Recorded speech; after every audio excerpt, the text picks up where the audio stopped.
welcome back to another episode of Mona's Rants. I am your host, Mona Shaikh. You guys, happy International Women's Day, everyone. Woke up to some really great news because the Biden administration, I don't know if you guys heard today, passed an amazing gender equality executive order. And this is what it talks about. It basically, he wanted to do it on the International Women's Day, which is today, and he nominated 2 women to be 4-star generals and signing 2 executive orders creating a gender policy council and reviewing Trump-era changes to Title IX, the federal law prohibiting sex-based discrimination in education, which Betsy DeVos kind of made it her point to get rid of and to dismantle. But thank God that now we have a female vice president and a sane president. They are putting it back in place. However, I don't know if you guys know the stats of how many women have been put out of work because of the pandemic. Women have been hit the hardest. 2.5 million, to be exact, women have left the workforce in 2020 compared to 1.8 million, which is for men. And of course, as we already know how unfair things are for the how Hispanic women and Black women have been disproportionately been affected by it, have really just been hit the hardest. And I wanted to actually invite a couple of ladies on here because I have a lot of love and respect for them, and we wanted to kind of have this conversation on International Women's Day. I couldn't possibly have a guy on here. That would be really fucking weird. Anyways, I have my very talented friend. I've been wanting to bring her on for a while, and thank God it worked out today. Happy International Day, everyone here. Happy International Day. Thank you, James. Rasha Ahmad said, excited to hear from Ani. Yes, me too. We have 2 guests. We have first guest joining us now, and then we have another guest joining us in about approximately 30 minutes. So here's my very talented friend, Bri Griger. How are you? Yes. Hey, thank you, Mona. How are you? I'm doing good. That was all good news. That was good. Happy International Women's Day. How are you feeling? You feeling a little extra empowered today? How are you feeling? Happy International Women's Life, Mona, because we just are too powerful for a month. Too powerful for a month. I agree. Your volume's a little low. I don't know why. Oh shoot. You can't hear me at all? This is better. This is a lot better. Okay. Let me see if I'll just put the microphone right here. Yeah, it's a lot better. I like your little getup you got going on there. I like your top, got your like your ring, got a lot of cool stylish things going on. Thank you. Yes, I'm a Cherokee, Native American Cherokee. This is like off the actual reservation, so it's beautiful. I love it. Yeah. Bri, you are a stand-up comic like I am. And how has I was reading the stats, man. Like Black and Hispanic women have been really disproportionately, been really affected because of the pandemic. How has it been for you? I mean, work-wise, has it been brutal? How has it been for you? During the pandemic, like especially when it hit this time last year, especially like April 1st and in March, I just felt like I figured my shit out. Everything was good. Like all these things, all these bookings, different shows, things I finally was getting. And then when it hit. And then on top of that, losing my job, we were also fighting we were fighting a race war. So it just was like, for Black women in general, we were out there trying to make it pop, and then still just, fighting police brutality and equality and all that stuff on top of not having a job or any outlet. So, I mean, what's your day gig, Bri? I'm a personal assistant during the day, so that's my 9 to 5. That's your 9 to 5 routine. Yeah. So last year I finally was able to work. I was going to work like part-time with it or whatever because of these jobs I was booking and figured it out. But then it hit and I lost it completely. That's terrible. I'm so sorry. I mean, have you been like struggling a lot because of it, like financially and otherwise, or you've just kind of managed to kind of float somehow? I managed. I had to move I moved into a place with people, which worked out great for my mentality and all that stuff. Definitely worked out. But I Yeah. was living by myself, Yeah. and I went back to work in October, which helped a lot. Yeah. And I was kind of told that, so I was able. I was like, if I could just make it to October, like, then I'm just gonna have to figure it out. Right, right. I mean, Bri, you were just talking about black women, look, the BLM marches took place. I went and marched in three of them myself. I think just the kind of state of women, especially I would say, women of color, and especially black women in America, Hmm. just historically, how bad it has been for black women in America. Do you think in 2021, look, we have a female vice president, Kamala Harris. She's a mix of you and me. That's what she is. She's Yeah, half she black, is. half brown. She's a mix of you and I. Uh, Yes. and she's amazing and she's incredible. How much do you think the state of things have changed, especially for black women in America?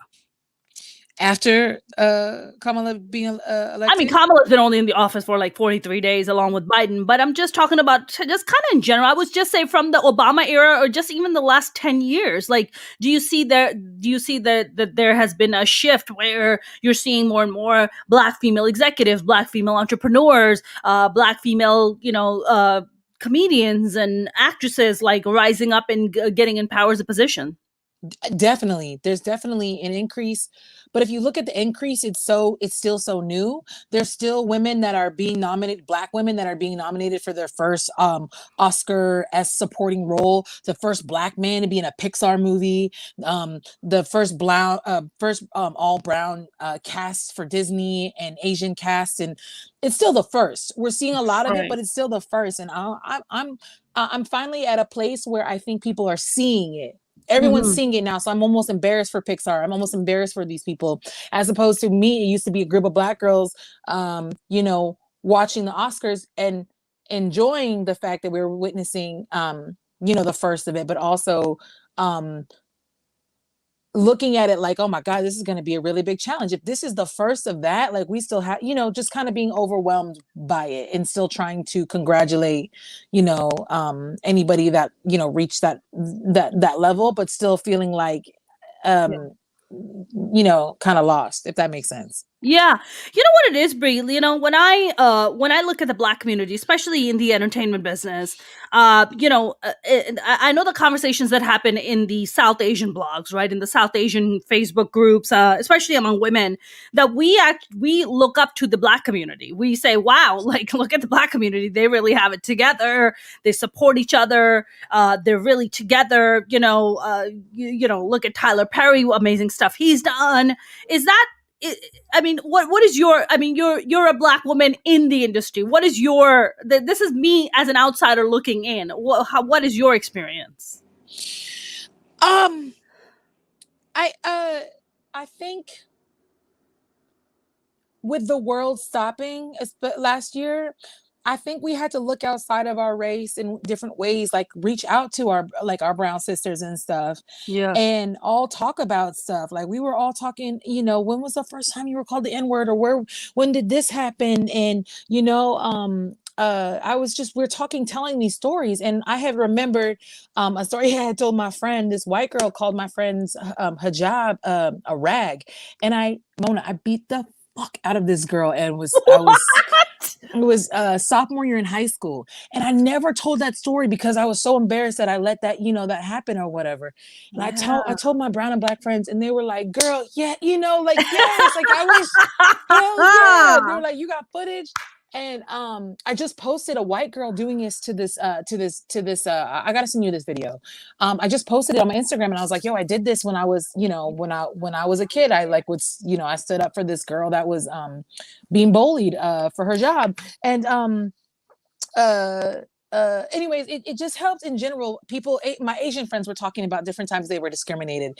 So you got all these POC people, and we're looking at the white people that we're surrounded by in comedy and art, in the business world, and we're really looking at them to figure it out. I think we're all at a place where it's not my job anymore, it's not your job anymore to teach all of our white friends how to dismantle all this racism.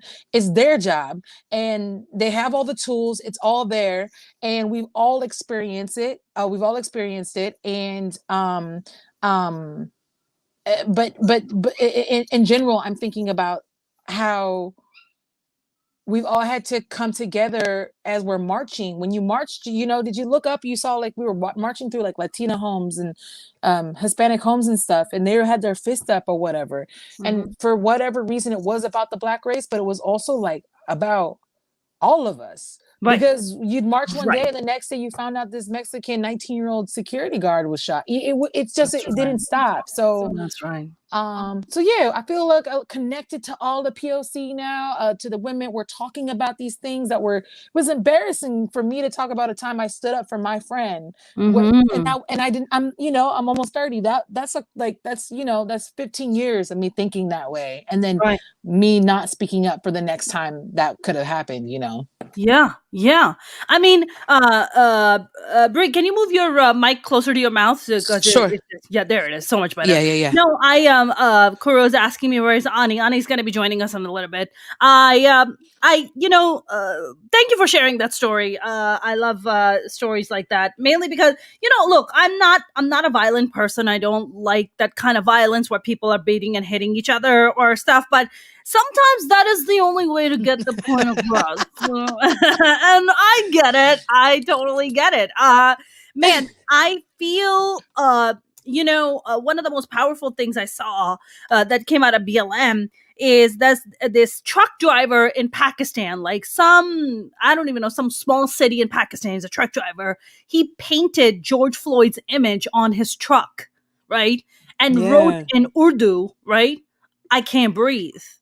Right. Wow. So it's not, just like you said, it's not, it surpasses color, it surpasses gender and race and all of that. It's about oppression, right? You came and put your fucking knee on my throat and then you killed me. Like, that is happening to people around the world, right? And you don't have to be Black for it to happen to you. People are doing that to brown people, are doing it to fellow brown people. You know what I'm saying? Like, oppression is oppression, and it's happening everywhere. This pandemic has been interesting. I'm sure you've been following the news in the comedy world. Chris D'Elia's career tanked. And there's a bunch of other male comics who have been sexually harassing people, and they've been harassing these younger women. Do you feel like now with the likes of Tiffany Haddish, even Ali Wong, you see a lot more women of color coming up in the stand-up world. Yvonne Orji, who I friggin' love. I think she's hilarious. Do you think that there's more opportunities created for in the comedy world, especially for women of color, like people like you and I? What do you think? Damn, that's a good question. Yeah. I do. And I think it takes movements like the BLM movement and the all the girls coming forth to talk about Chris D'Elia and stuff like that, to kind of push these fools away and look at these women and hear their comedy and hear their activism and listen to them a little bit more. Like, oh, they're saying some shit,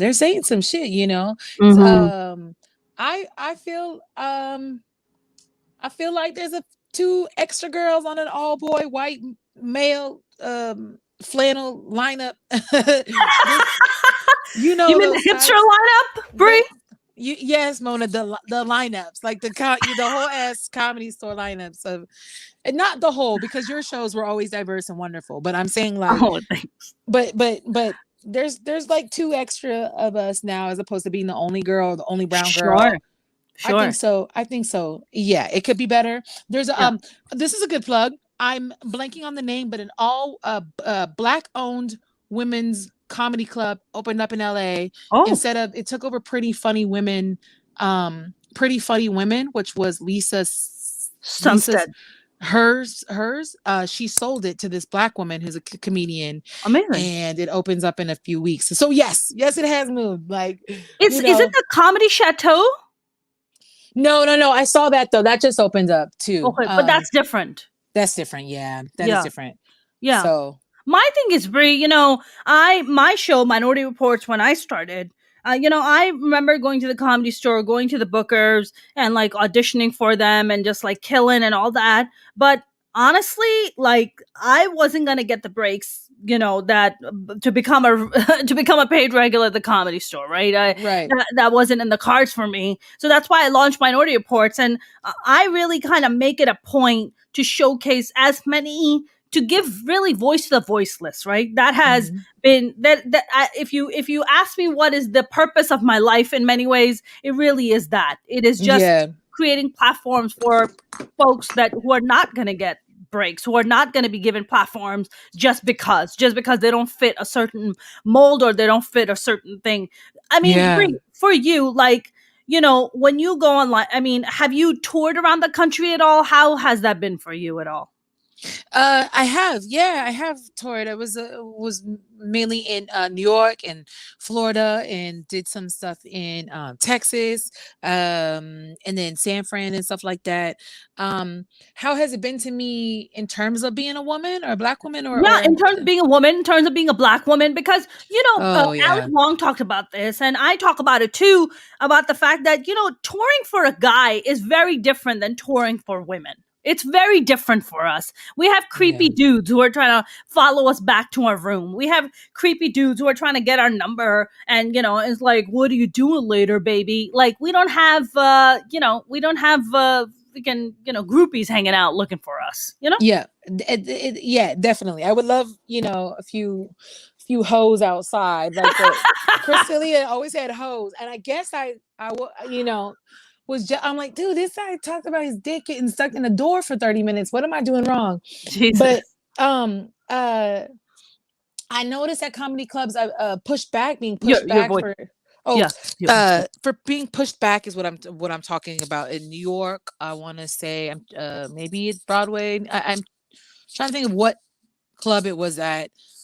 Being pushed back, for anyone who's listening, in terms of that, I mean, you have a set time, you're supposed to maybe go third, and another man walks through the door, or another comic walks through the door, and you just get pushed back and pushed back and pushed back until they're run out of dudes, and they pretty much put you at the end of the lineup. I saw that pretty heavy in New York, and then every time I would get up and kill it, and they'd always want to have me back, and I'm like, I didn't need to prove that to you. I knew I would. And also, your lineup should be like boy, girl, boy, girl. Like, nobody wants to listen to dudes for that long, like not even dudes. Right, right. So, um, yeah, I when I travel, especially because they don't know me, I have to work Mhm. extra hard, and they hear this girl, and there's still this stigma of us not being funny. Sure. So yeah, I think it's even harder when traveling around the country. Yeah.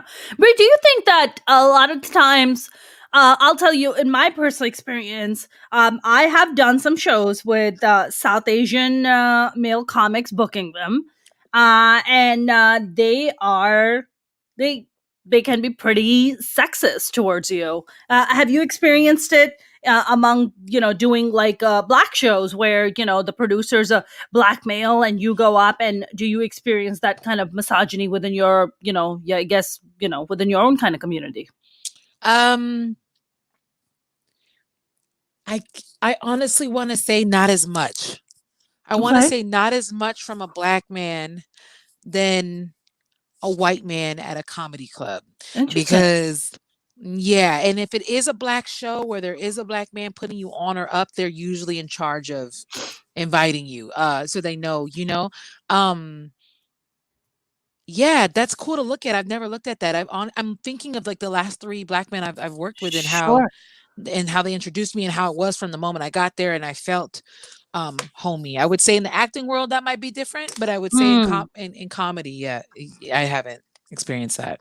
That's awesome. Yeah, I mean it's interesting, like when I have done certain shows, I had a situation where I got flown out to Portugal to headline a show. Oh I get shit. to yeah, I get to Portugal. There are these male South Asian Muslim male comics, and the host walks up to me and goes, "Hey, can you like not headline the show, and we're gonna have this dude headline the show because he recently did some BBC thing, and we want to, and he should do it." And I was like, you came from London. That was a fucking 30-minute flight. I Right. came from the US. That was an 8-hour fucking flight. So Right. no, I am not going to be bummed. I am going to headline, and you just have to deal with it. Right. You just have to deal with it. Okay. And this is the kind of stuff that gets thrown at us sometimes as like brown female comics, where because also the thing is that stand-up is pretty new to us in our culture, right? Stand-up Yeah. is a new thing for us, in the South Asian community, in Middle Eastern community, especially women doing it, it's even more new. We Yeah. don't have like a Maz Jobrani or a Russell Peters in the female version of it in that sense. We don't Mhm. really have that. A lot of people try to put Mindy Kaling in that. Mindy Kaling's not a stand-up comic. Mindy She's Kaling's a not. fabulous writer and actress. That's who Yeah. she is. But she's not a Yeah. stand-up comic. But this is the kind of stuff that we experience in our communities. This kind of like misogyny, or this kind of like putting up like, oh, she's a woman, so why is she like headlining? And I was like, fuck you. I'm gonna be fucking headlining. Like that's your Right. problem. Right. I'm not backing down. And he was really curt. He was really like a douchey about it with me Yeah. afterwards. And I just didn't care. But I wonder, so that's why I was curious if you experience more misogyny from an outside culture versus within your own culture. Yeah. That was such a wonderful example of that. And I love that you put your foot down for that, to just be like, no, I traveled here and did that. And I'm sure Yeah. it took him back too. Like, oh, I was not expecting her to say no, Right. you Right. know? Because a lot of time, guys do expect it their way. They're like, "Oh, I said it, and now she's just gonna do it." And I was like, "No, I'm not actually." And I Hmm. think he resented me even more because I killed, and nobody would shut up. People wouldn't shut up about it, and they just kept talking about it even the next day. And it Yeah, just really bothered him, of like that course it did. he was trying to crush me, and it was like none of it was working out for him. For sure, for sure. I You love that. know? I was like, yeah, I was gonna ask you that. Like, please tell me you killed that. So Yeah, it's very interesting. In the Muslim community, in the South Asian community, it tends to be a little bit like frowned upon as a woman when you get up there. Sometimes you have fellow women who are trying to take you down. It's not even the men; it's the women who are trying to take you down. You're just right, like, what the fuck? right. I feel like in the Black community, I feel like, honestly, I've every including yourself, like whenever I've worked with Black female comics, or even just like female comics in general, it tends to be a really awesome experience. Hmm. I Okay. Do you experience that, like when you do all female shows versus like being like the tokenization of being being the only Black woman, or being the only woman on the lineup? Do you feel like female shows are a lot smoother and cooler and more accepting than? Yeah. Yeah, yeah, hell yeah. I love an all female or an all queer show or an all black Mm, a black show. When I first did comedy, I think I liked the aspect of being the only on there. And also a lot of my jokes was making fun of a lot of going off on a lot of white people. So I didn't know if it was gonna hit as much, but I was like, I could still go off on them at an all black crowd. Once I found that 5 years in, I was like, no, I would prefer that. For sure. Those are the best when they're like the specialty ones of the all, yeah, all whatever it is. So yeah. yeah, I love Yeah. those. You know what fascinates me, Brie, is that when we talk about alt rooms, right? You would think that alt rooms would include people like you and I, but alt rooms are just about, unkept white dudes who, have been living in their mom's basement for a while and love wearing flannel. It's quite fascinating. Exactly. Yeah, it's quite fascinating how the alt It world really is is. perceived versus we are the alt comics. Yeah. Right. Right. Right. Right. Right. Like we're yeah. Yeah. like we're not like I don't live in Silver Lake or Highland Park, but I am part of the alt comedy scene, but yet I am not really accepted in the alt comedy scene, you know? Yeah, Is for that the sure. same for you? I mean, for you also, there's the queer part. So, does that make it where people are like, oh no, Bri has also the queer, so we're bring her in. Like, is that a thing that plays a role for you? I think I know it is, and I've used it as that because I've used it as a way of submitting to things, saying, "Hey, why wouldn't you're like a black, a queer? Like, do you have that on your lineup? Do you have that? I think uh people definitely use it as their quota, almost their quota. We have queer and we have black, and we have it in Mm, one person. We don't have to go and do the work to find others like that. For sure. mm, I think they use it as all of that. They use up any type of altness. yeah. That makes sense. Yeah, yeah. I mean, now we have this whole thing about, more women, women of color. We gotta. Do you feel like I always say this, Brie, and I want to hear your opinion on this. I Okay. feel like until you change people in positions of power who look or maybe sound like us and or maybe think like us, not much is gonna change on the trickling down, right? There's people in positions of power have to change. They have to look like you and I in Absolutely. order for that in order for that shift, right? What are Exactly. your kind of thoughts on that? Absolutely. That's why the Kamala Harris is so important, because it was a lot of dissecting of what she's done before, but also really looking into what she can do. We need that voice right now. We really do. The voice for both of us. I'm literally on mine and your end, to just to speak on it, Yeah, and all the backlash. Even like Michelle Obama was getting so much backlash for her hair by white people that don't know how to take care of black hair. Just the simple aspect of having someone in there to show the constant struggle of maintaining a way you gotta look, especially by being a president, and speaking up on that, which I hope and I know and I've seen her do before, and I hope she continues to do it. yeah, And I'm talking about hair this level. We're also talking about the whole big picture, which is defunding the police and all the other stuff that we can go into. sure. Yeah, she needs to be there, because white people don't really listen till they got their black friend, their token black friend, that they want to say, oh, I got a black friend, I got a black cousin, I got a black, whatever. Well, now you got a black vice president, and now you have to listen to what she's saying. Right. Right. Absolutely. I mean, Kamala is just such a force of nature, right? She is I mean, good look, she was a very intense prosecutor. Let's also never forget that she's the woman that made Brett Kavanaugh cry. So Right. that was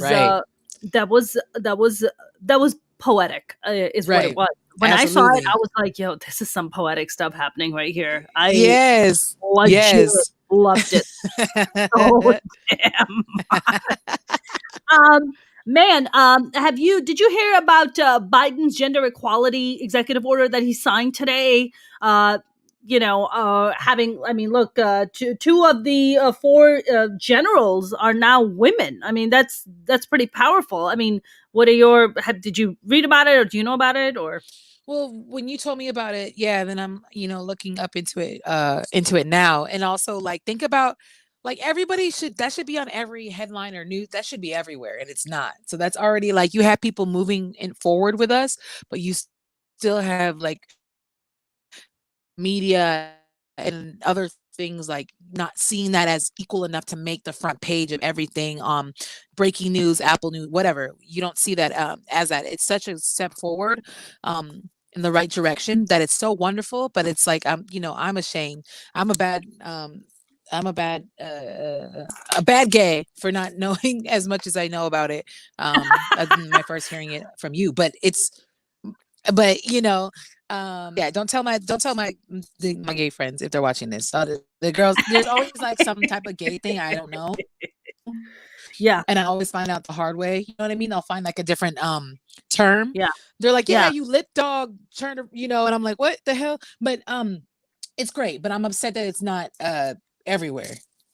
yeah, yeah. No, I think I think celebrating International Women's Day, and I feel like more and more, I feel like that more and more you have women in positions of power, more and more these conversations are happening. More and more, this whole thing about women are catty, women don't want other women to be successful. All that shit just needs to die somewhere because all the women I know, Right. all I do is all women lineups. All I do is bring on like as many women on my shows as I possibly can. Those things Yes, I you just have do. to fucking die off already. I'm like so For sick of sure. it. For Bri, I sure. know I want to be respectful of your time. I know you said you can hang around for another 10 minutes or so. Yeah, Are that you sounds cool? good. Yeah. Yeah. All right. I'm going to invite our next guest too, and then we'll all chime in and have a conversation. My next guest is a really good friend. She's the founder of MPVE, which is Muslims for Progressive Values, and she fights for women's and LGBTQ rights around the world in mostly Muslim countries, and she's fantastic. Here's my very dear friend Ani Zonneveld. How are you? Hi, Yes, Ani. nice to meet you. Nice to This meet is you, my Bri. friend Bri. Bri is a Nice very to meet you talented too. comic. This is my friend Ani. Hi, Yeah. Ani. Ani, So, happy Everyone in the international. chat comment box is asking for you. Yeah, right? They're just like, "Where's Ani?" no, you Ugh. guys are kidding. No, I'm not kidding. They're really asking for you. Ani, That's happy okay. International Women's Day. Thank, Did thank you do you. anything special I to feel so special. I feel so special for having a vagina right now. I feel so special. My vagina is so happy today. I Ani, I'm sure you read about Biden's gender equality executive order he signed today. How much more work do we have left as far as gender equality goes in America? We'll talk about the world, but let's start with America since Yeah, yeah, no, absolutely. Well, actually, it's remarkable how much work we still need, and the setting up of a council is a way for Biden to ensure that he can do women's rights and equality. When we talk about the gender council that he set up, it is not just about straight women. It is including gender, all kinds of women in all their expression of women or female. So this is very important. Number two, there is a equal rights amendment that has been stuck for decades, and that is something that we've been pushing with other faith-based organizations, progressive faith-based organizations, because obviously there is a camp that is conservative that do not want the amendment to go through. And the amendment basically is the amendment to the Constitution that would basically include non-discrimination on the basis of sex. That's it. Mm-hmm. And it's incredible that that has been so hard to be inserted into the Constitution. And so there's been about 3/4 of the state has amended over the decades, but it has done so past the deadline that was initially given.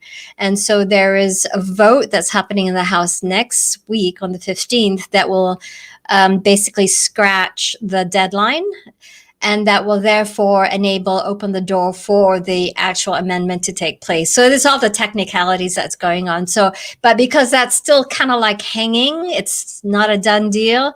Yeah. This council executive order is a way for Biden to basically do what he needs to do during the administration in order to advance women's rights, women's and girls' rights, not just in the US, but globally through this council. Right. Now, what really worries me, though, because we've seen this with Obama when he did executive orders after executive orders because Congress, that was controlled by the Republicans, that would not pass any of his agenda, of his legislative proposals. And so he ended up doing a whole bunch of executive orders. Trump came in and undid all of them. And so it's been like a really huge whiplash for us human rights activists here in the United States. And now you have Biden, then it's back to the positive path. And so what I'm worried about is we get too caught up with executive orders that is not legally binding when that president has done his term. Mm-hmm. And what we really need, though, therefore, is passing legislation. And this also, just even the right to vote, the voting rights. I mean, come on, America. It's so freaking ridiculous. I mean, when you say voting rights, like what are you referring to about the women not having what? Well, this cuts across gender. This is the right for ex felons to be able to vote. If you've done your term, you've come out of the system, you should be allowed to vote as an American citizen. It's as simple as that. Right. So in many states, except for Florida, and maybe a few others, but in many states, you cannot vote if you have a track record of being a felon. Period. Wow. Until the day you die. So it's really unjust. It's an unjust system. And it's a way of just undermining the right for people to vote. Yeah. You know how that politics goes. It's not a new thing. It's been going on since, after the Reconstructionists, after the 14th Amendment. And, it's just been chipping away at the rights of people to vote a little bit at a time. That's what we're still trying to push back. Yeah. I mean, Ani, you brought up a really good point about, if you've done your time, then you should absolutely have the right to, vote and have that, have the right as a U.S. citizen to be able to do that. Bri, I wanted to actually ask you, we all know, everyone on this live stream right now knows that Black men are disproportionately, convicted of crimes and put in jail for bullshit things that a white man can do and get 10 days for it, and a Black man can do the same thing and then get to 10 years for it, right?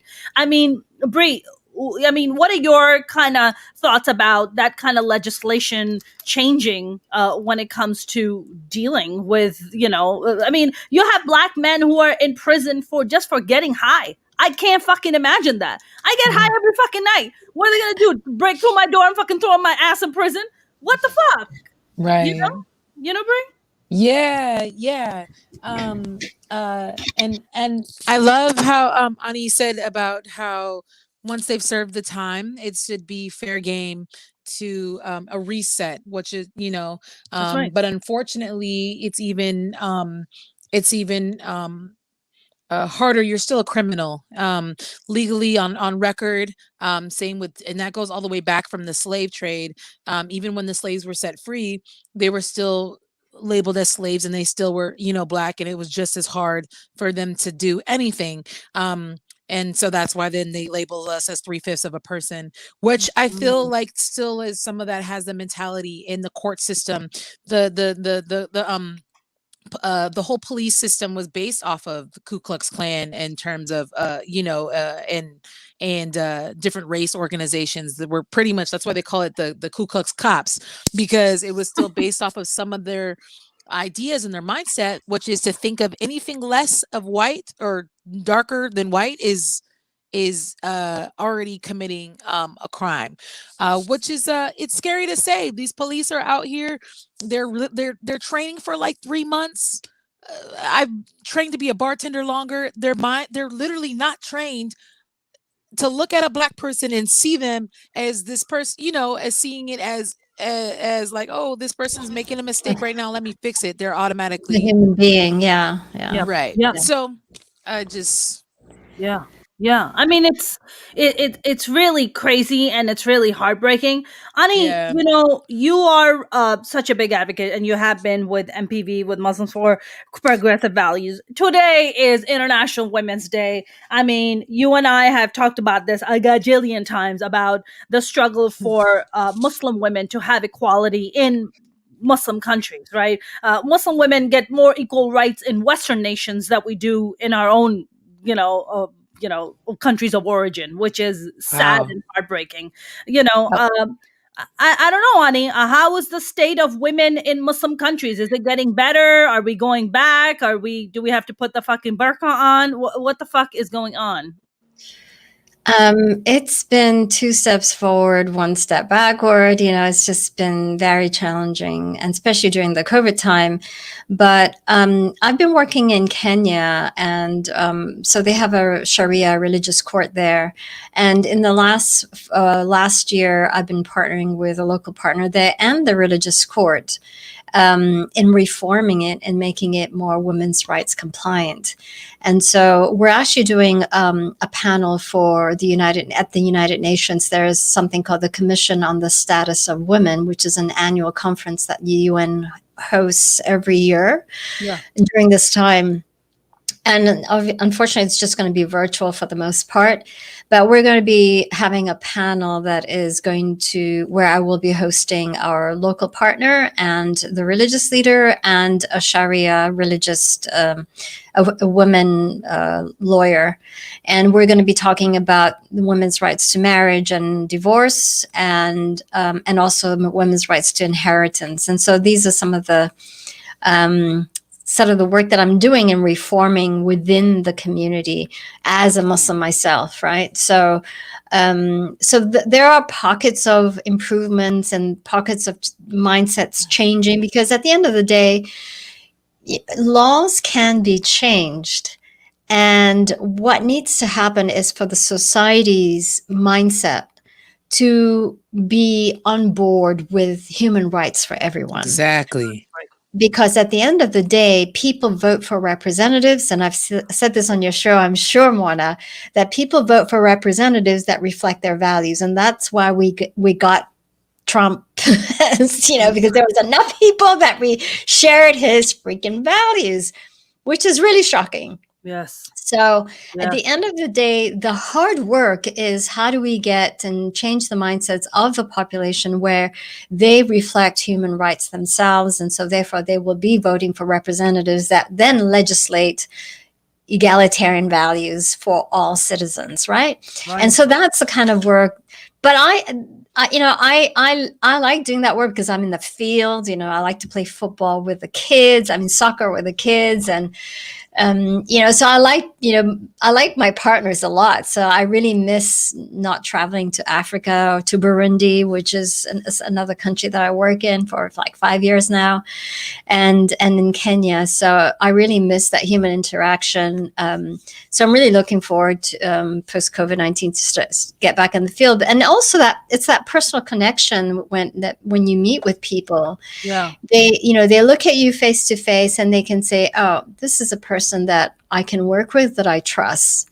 Yeah. And I actually sat in front of a religious, really high level religious leader who actually said that to me through an interpreter that, Ani Zonneveld, what's a Jewish sounding name running a Muslim organization, right? And, I get that. So I always have to explain myself. And so, but, he looked at me and I said, and he knew by this time before meeting, he knew all the programs that we were implementing with our local partners there.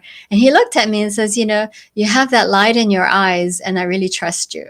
I was like, that's that human connection, right? That's right. Bri, I know you are on a time limit, so I just want to be respectful of your time. So just let me know if when you need to run. So I won't keep, and it won't hurt my feelings either because I love you either way. So just let me know, all right? Okay.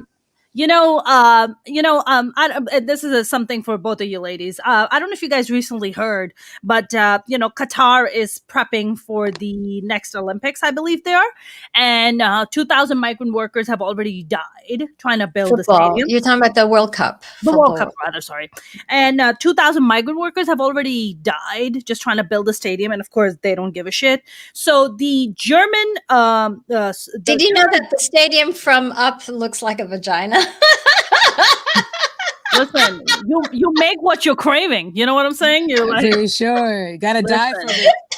Wow. Look at how that manifested itself, huh? I am so gonna fucking Google that. Are you kidding me? I am like in Facebook jail right now because they went and found some old posts of mine that were like, you have violated our guidelines. So they put me in jail. So I'm gonna come out in another 3 days. But I wanted to actually ask both of you. So this thing that they're so the German volleyball team, of course they wear their little bikini and their bra top, right, to play volleyball, and that's what they do when they go around the world. That's what they wear. That's their friggin' uniform. Now, some Yeah. people like it and some people don't like it, okay? But that's their friggin' uniform. Now, Qatar said, in order for you to come and play here, we need you to cover it up. We need you to wear pants. We need you to wear shirts. And they said, go fuck yourself. We're not covering nothing up. You guys are the only people who have a problem with this. We go and play around the world. Nobody has a problem with that. Bri, I'll start with you first. What are your thoughts when you hear something like this? I want to hear a Black woman, a non-Muslim perspective on this. It's so upsetting. It's in every form of art or work or professional setting that when a woman does it, that it's always looked down upon. For example, rap music, you have Meg Thee Stallion, you have Cardi B rapping the same stuff that all these men are rapping, but also, if you really break it down, as a woman who's listening to it, I'm like loving my body more hearing this woman talking about it and sharing this part of her body and touching it, and I'm like, damn, wow, my small tits are really nice, thank you. And then and now I'm a hoe. My whole family thinks I'm a hoe because I'm taking a picture and showing my tits on Instagram, and really, but that to me is a moment I finally found with myself. I love this part of myself because someone talked about it or rapped about it or played volleyball in it and was able to show that aspect out. I played basketball for many years. I've tried to wear short shorts because I played volleyball to train for basketball. I try to wear the same shorts. It's totally frowned upon to not wear like the baggy S pants, and I felt like I could move quicker in like short tight pants or shorts, and they never understood it. And then I was the hoe of the team, and I wasn't even a hoe then. I wasn't a hoe yet. I just wasn't even. So it was. They just don't see it as how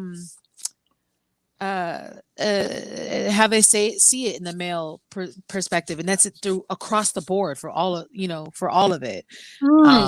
Like you're saying, like the woman body is somehow the possession of a man for him to dictate how it should be shown or covered or whatever. Yeah, it's a sex symbol, even when we are not even making it a sex symbol, because we are so fetishized, Right. and we can't even go something as simple as play sports and the most movable, wonderful thing. We're already can't Right. even wear spaghetti straps to school in middle school and high school. You couldn't wear spaghetti straps, but the boys could have these bro tanks with their nipples hanging out and stuff like that, and they could play basketball with their shirts off.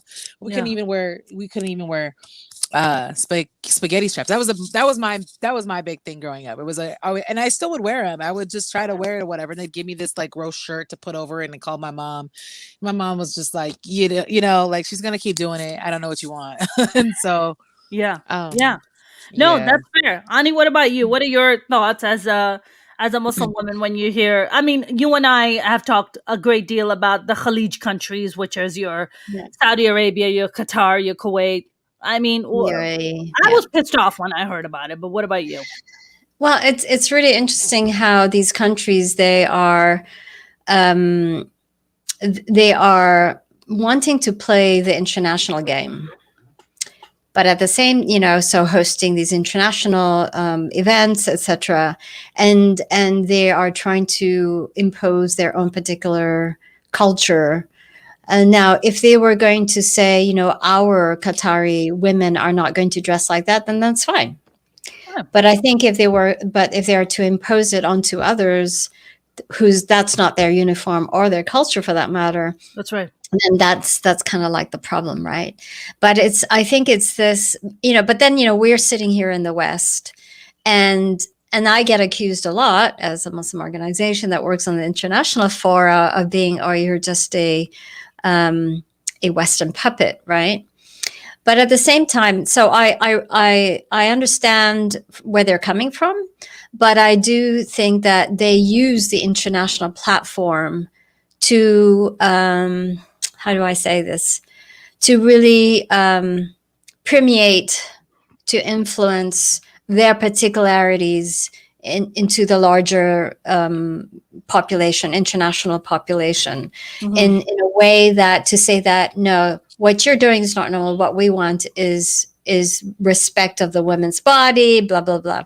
But for me, that, that is BS, because the fact that you're looking at the women's body as a sexual subject matter object, then you are actually no different than, advertisement in France or in Europe, for example, that are so crude and sexualize the woman's body to sell perfume, for example, right? So there's no difference between the sexualization of a woman's body. It's just how you do it.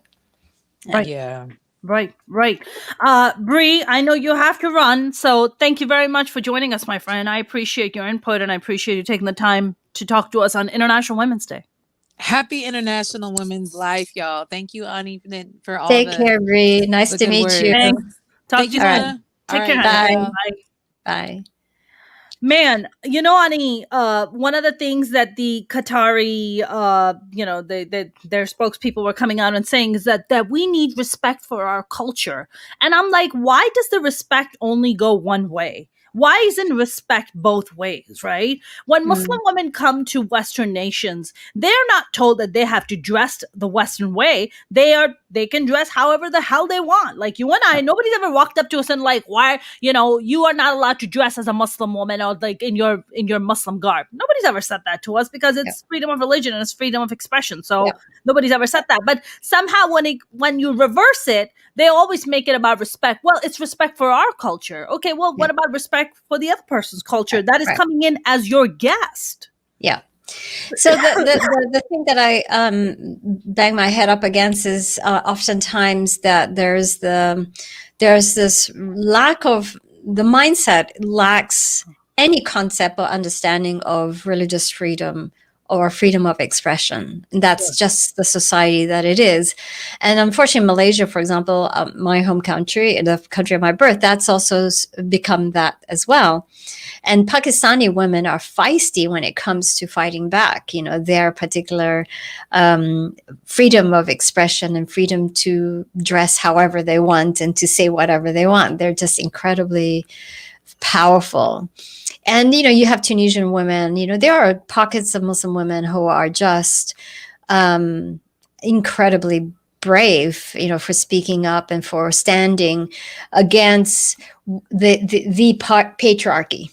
The patriarchy comes in so many different forms and shapes that you don't even know sometimes that you yourself are thinking in that particular mindset, because it's just such a part of our DNA, right? Yeah. And so it's a challenge, but their understanding of freedom of expression and or freedom to believe or not, or how you want to believe, is a problem in much of the Muslim world, because they believe that their particular interpretation of religion is it. And everyone has to conform to it, and the thing about what's really hopeful for me is the fact that a lot of youth are just fed up with that, because they can see the sort of how stifling this sort of mindset is, and they want out, right? And so a lot of Muslim youth are actually leaving Islam, and I don't blame them. So yeah. Muslim youth in Muslim countries or Muslim youth in Western nations? No. In Muslim countries. Really? Particularly in the Arab world, yeah. Really? I mean, what percentage would you say, Ani, that is happening at? I forget what the percentage is, but it was a stats that I was studying about 2 to 3 years ago, probably now, that shocking numbers in 30 and 40%, and it has a lot to do with the tyranny of the state and how they use religion to oppress people. And so just like Iranians, and how most Iranians that are here in the United States, they're like, screw religion, they're atheists, or they've converted to Christianity. And that's because their Islam is so oppressive, they can't separate between political Islam and spiritual Islam. They just can't separate. And Yeah. so they have this real hatred towards Islam and this real anger because of how it's been utilized for oppressive purposes. Yeah. Ani, do you think that women's rights, like now we have the the woman who was arrested in Saudi Arabia, what was her name? Louage, Huh? Louage. Luan, or Louage, or something like that. Yeah. Yeah. She just got released, but you have like just these kind of women just kind of peppered all over Muslim countries that are just fighting for basic rights, Yeah. just Yeah. basic rights to just go out. And I mean, for instance, in Egypt, they had to do an undercover thing where a male actor dressed up as a woman had a camera on him, right? Went out on the streets because catcalling and sexual harassment in everyday life for women in Egypt is really, really bad. Yeah. And he was like, I had a man follow me for 45 minutes. For 45 minutes, this man was following him. Grabbing his hand was He must like, have been a very pretty looking man. he was a very pretty man. He's very slender, very pretty man. And he was like, this guy kept pulling my arm, was just like, you're coming with me. You're going on a date with me. You're coming having tea with me. And the guy, like, eventually, came out, and he was, and they were like, what the fuck? Like, first of all, I'm not a woman. Like, and he was even scared to even come out and say that, because then men might gang up on him and beat him for being, to calling him a cross-dresser or maybe gay or whatever their, stigmas are. So I was thinking about that, and I was like, man, how is it that the growth of and the view, the perception of women in the Muslim country is so stunted? Like, it's stunted, Ani, or am I being harsh in that judgment? No, I mean, you're not being harsh. Unfortunately, there's enough stats to show that. I think in Egypt, the percentage of women who are harassed are like 98%, or who have been sexually assaulted is ridiculous. It's, close to 100%. So it's abnormal. And so you have to think, why is it? Okay, Mecca, Hajj. You go to Hajj, and there's enough data there, and not scientifically collected, but recordings by women to say, I was sexually assaulted while I was walking around the cube, right? It's like, when you have a society that is segregated, severely segregated, in the way that in these societies are, it is not natural. Yes. And because it's not natural, so therefore you behave in this really twisted, pent-up way. And we don't, and it's this machoism too, right? You have this issue of domestic violence and assault also in Latin America. Yes. So it's not just in the That's Muslim global. world. It's global. That shit is global. Yeah. So it's more intense and more so in societies where there's this unnatural segregation of women and men and boys and girls, and this twisted, very binary role of what a woman does and what a man does. Yeah. And so it's not healthy. Yeah. So. I was talking to my mom. She's in Pakistan right now. And she was like, more and more, we have women in Pakistan who are driving cabs, who are driving buses, who are out in the streets, have their own businesses and working. And they are not putting up with the bullshit. They are not putting up with the sexism and the abuse and the domestic violence. They're just not putting up with it. So it's interesting how Pakistan, or Pakistani women, are just kind of moving in that direction. They're like, whether you're with us or not, we're fucking moving forward. Get with the program. We are doing this. Okay. Well, that's it, right? I mean, I studied MPV, with the same attitude. Well, I'm not putting up with this misogynistic and homophobic stuff that you have at the mosque. No way. Right. I'm done. Right. Right. And so women are the one, because women are on the receiving end of this intense patriarchy and discrimination, etc. Women have a lot more to gain by just clearing the way and fighting forward towards a more egalitarian society and for something that is true to themselves, just for the right for them to think freely, to express themselves freely. And in particular in, Pakistan and all in the other societies where, women need to work in order for them to survive. That's right. Especially if you're divorced or, you're a widower, what you going to do? That's You're going to right. have to go out there and work. And That's so, women are, society shuns on women who work. Quran gave us the right to freaking work, people. That's right. That's right. That's right. But that money. but Ani, the truth is, how many? Let's be honest. I'm gonna put this out there. I would say majority of the Muslims in this world do not or have not properly read the Quran or understand what's in it. Oh, absolutely. Majority.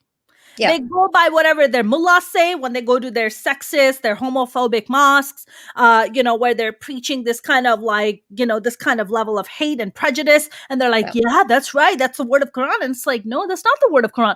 Open the Quran yourself and read it for yourself for what it says. Well, the problem is, a lot of Muslims are illiterate and poor and illiterate, right? So that's changing too, because more and more of the Muslim population are becoming more educated. And so, so that's really the key to the society changing, is once people become more illiterate, more they read. And I think a lot of the people that I was talking about that decided they don't want to be Muslim anymore is because they look at what society is through the internet that is free. Mm. And, that's what they want. People want to be free. We are designed to be free. That's correct.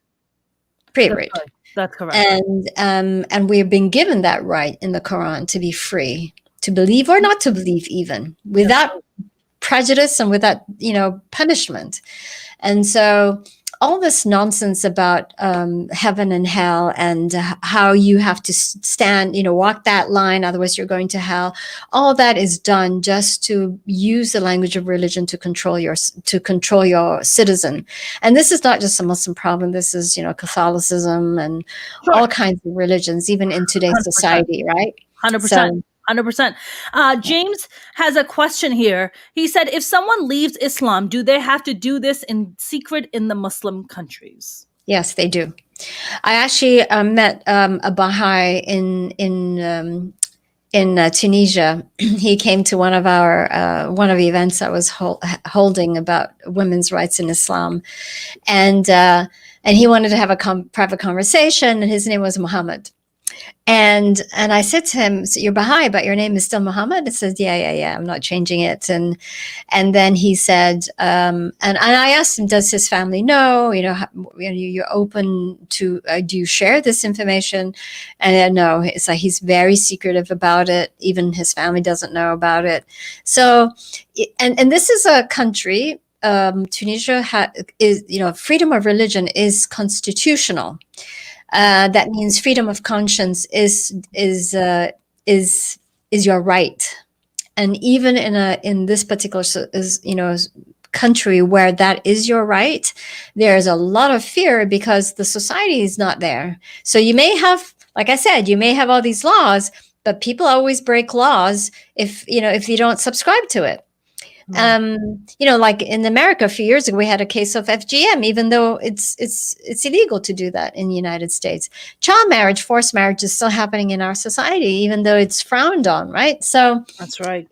So, that is kind of the sad case is that in Malaysia, and I've talked about this on your show as well, when it comes to Muslims leaving Islam, a lot of times it's done secretly and it's a private matter. They will keep their name and they'll put up the facade as if they are still Muslim, because you will be ostracized by your family, if not by society. And in certain countries, it's punishable with a fine, jail term, or even death, like in Saudi Arabia and Iran. They hang you. They chop your head off in Saudi Arabia.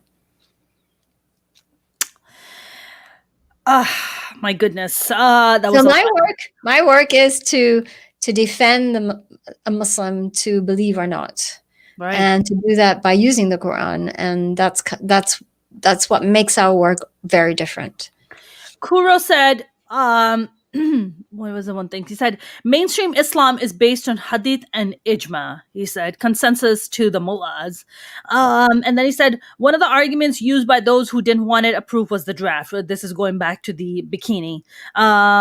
And he said, what's your opinion on that, Ani? I think Ani already gave her opinion on that, so I don't know what you're referring Well, to. ijma is the consensus of the society, not just of the mullah. So that's why I think it's important for us to change the consensus of the society, because the society, eventually the ijma of the society is what's going to change attitudes and therefore laws. You know, Ani, I'm listening to you, and I'm saying to myself, you know, even in America, right?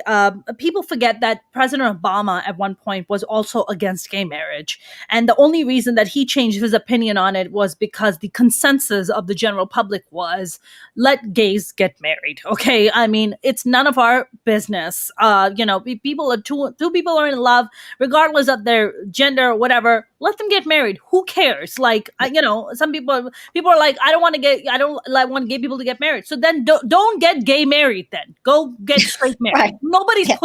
nobody's taking that Yeah. away from you. You know. So the general consensus is what dictates laws, just like you said. I guess my question is, you know, I'm listening to you, and we've talked about this so many times. What kind of overhaul is it gonna take for individual Muslim societies to be like, enough? Yeah, I don't know. Not that when it comes to gay marriage, it's gonna take a while. Let's just start with women's equality, right? Yeah. We'll work our way up to gay marriage. So if we can have women's equality, then women can stand up and fight for, LGBTQ rest of rights. society. Yeah. Yeah, I think even with women's rights, basic rights, it's coming along, you know, because people are starting to realize there's enough of the theology, there's enough of progressive Muslims in the field doing this work now. So there's progressive Muslim organization in Tanzania, in Uganda, in Kenya, in Tunisia, and in Mali. I mean, there are. That's why, you know, our movement keeps growing, because people are recognizing the theology of Islam, the liberating Islam, is the true Islam. And so therefore, I think people are using the language of theology in order to change policy, to change society. And so it's moving along in our direction. And this is also a reason why I actually just completed an inclusive Islam curriculum rooted in human rights for children ages 4 to 7, because there is no such curriculum, and we really need to, you know, teach Islam that is rooted in human rights and social justice, because that's what the Quran is. Mm-hmm. And the fact that that is not how we operate is really shocking. You know, all we've been operating is ritual. Well, no. That's not what it's about, actually. So I'm done designing this with my partner Shalina Tareen, and I'm really excited about it. So we're hoping to roll it out in the next month. And you know, it's going to be inclusive. It's all about how faith is. All our faith traditions are equal. Whereas when you go. Thank you, Russia. Because when you go to the mosque, what they teach is the supremacy of Islam. And if you go to a church, certain church, they teach, you know, the supremacy of, you know, their religion, et cetera, right? Yeah. So that's the problem with religion. So that's right. My daddy's better than your daddy, Ani. Don't you know? Yeah. My dad can beat up your dad. Yeah. Exactly. And so, you know, this is the revolutionary type of work that I do and MPV, you know, through MPV. And I'm really excited about it because, you know, we've been marrying interfaith marriages. You know, I've been doing it for 15 years now. So there's a lot of Muslim women that are married to non-Muslim men. And where do their children go, for example, to get balanced, loving, compassionate interpretation of Islam that is inclusive of the non-Muslim parent and a mixed faith child, right?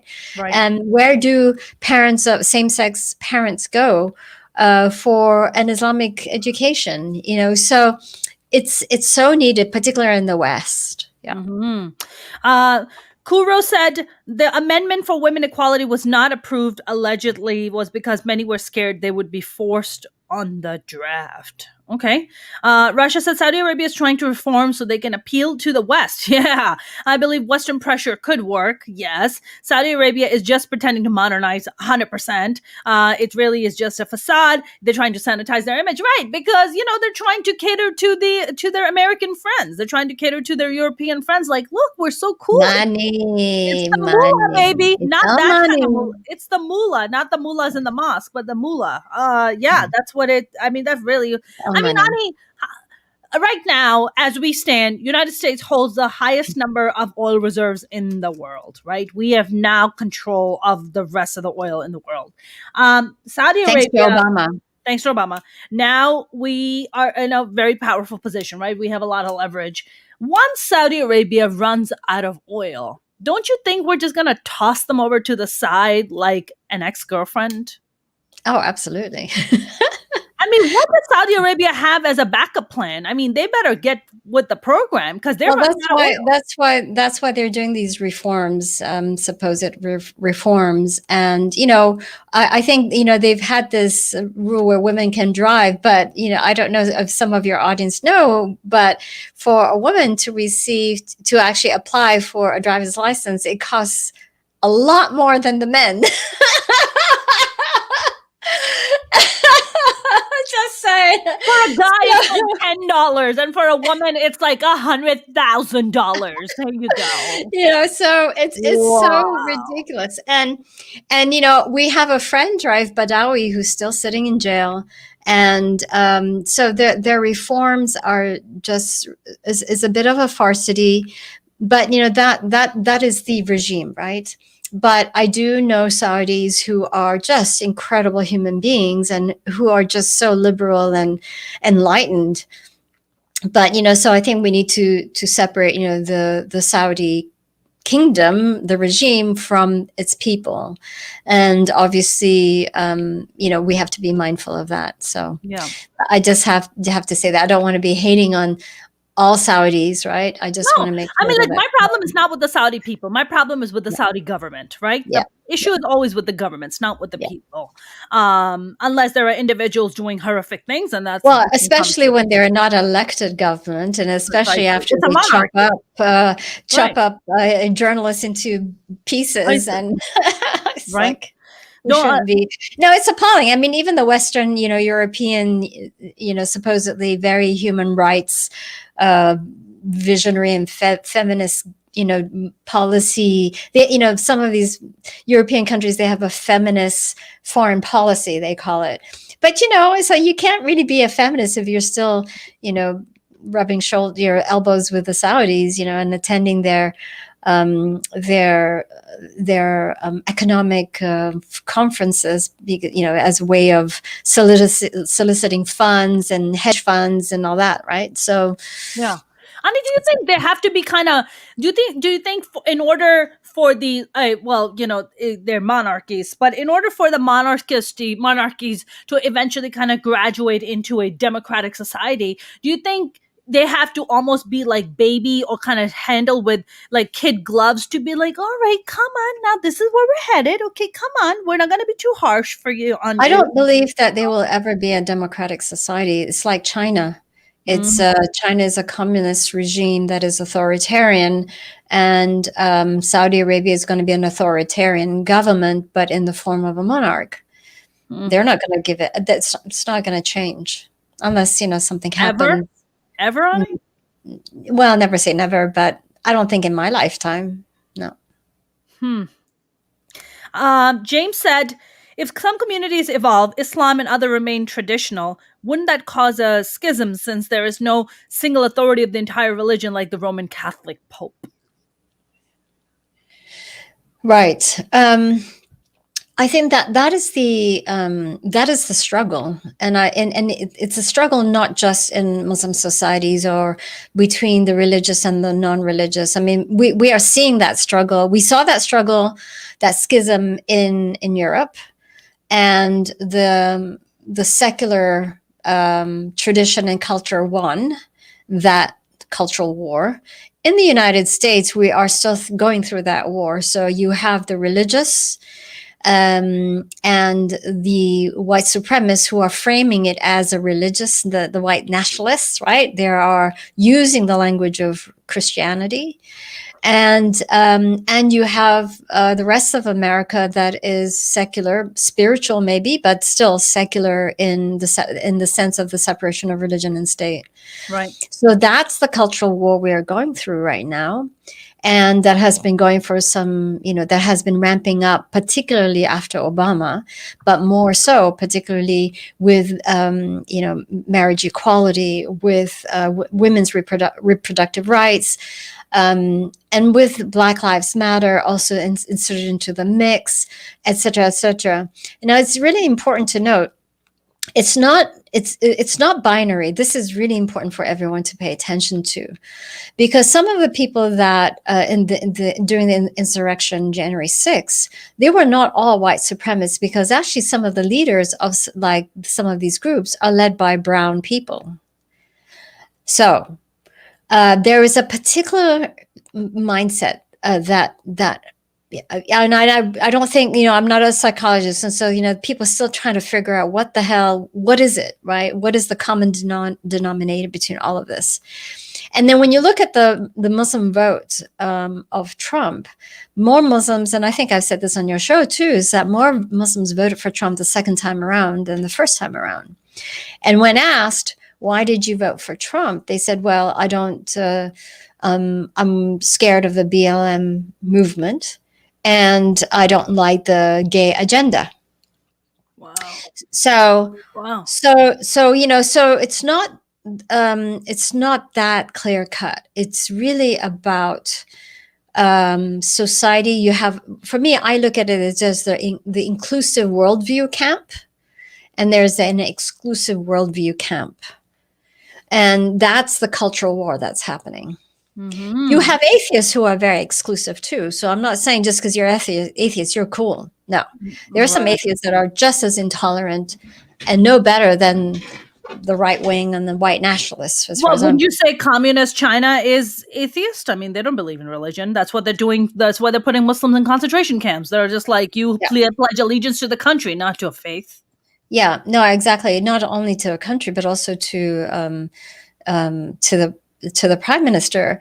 But also, it's not just Muslims. Also, Christians are thrown in jail. So Catholics, so the Catholic Church is has received quite a pushback because of its agreement with the Chinese government about the relationship between the Catholic Church and the Chinese government. So, right. Yeah, it's politics, it's money. Just religion is in the mix of it, and it's a powerful language and a powerful tool. It's archaic. It needs to be reformed, and there needs to be there is more and more inclusive faith language of all faith traditions out there. So it's a matter of us promoting and working with those inclusive worldview folks. Yep. Kura said socialism and communism always end up in dictatorship. I guess it would depend on what version of socialism. I mean, the Scandinavian nations tend to be doing really well with the socialism, and they don't have dictatorship. Social democratic societies, I think, not outright socialism, but also theocracy. Theocracies are notoriously dictatorial. You have Iran, you have Saudi Arabia, you have a Shia, you have a Sunni, and Israel is not a dictatorship; it's a democracy, but still.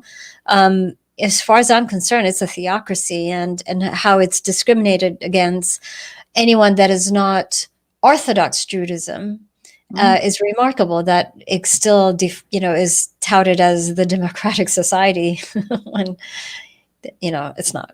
It doesn't have, religious freedom. Is a farce basically. Yeah. Ani, I want to be respectful and mindful of your time. I know you have to go, but it is always a pleasure. Do you this 4 to 7 year olds? Is this 4 to 7th graders or 4 to 7 year olds that you guys are launching this 4 to 7. 4 to 7. Yeah. When is it launching? Where can people go and look at it if they have kids? I guess the best thing is to follow MPV on Twitter and on Facebook, which is MPV USA. Thank you, Russia. That's so sweet. Love you back. And also you can follow me on my Facebook. I'll be announcing it there. And also, just sign up to our newsletter, our monthly newsletter, which is packed of activities, right, which is virtual, but it's a good summary of activities that we are having, and all the good stuff. Awesome. Well, Ani Zonneveld, thank you. Always a pleasure having you, my friend. Happy International Women's Day. If there is one woman that I could think of to have on my live stream today, it was you. So thank you for coming on. Oh, thank you. That's sweet, Mona. Happy to be here. All right, Ani Zonneveld, I love you, and I will see you soon. Love you too. Bye. All right, take care. I'm over for dinner soon. Oh, yes, I'm totally doing that. Sign me up. I'll talk to you soon. That was the lovely Ani Zonneveld and my lovely guest, Bri Griger. Hope you guys enjoyed the conversation. I know I definitely did, and I always learn so much whenever I have Ani on. You guys, if you haven't followed me on my YouTube channel, please do. You can go to youtube.com/Mona Shaikh Comedian. I am getting very, very close to getting my channel monetized. Very close. I'm at 811 subscribers. My watch hours are almost there, and I'm very excited. So if you can just go and watch my my playlists on my YouTube, that would be amazing.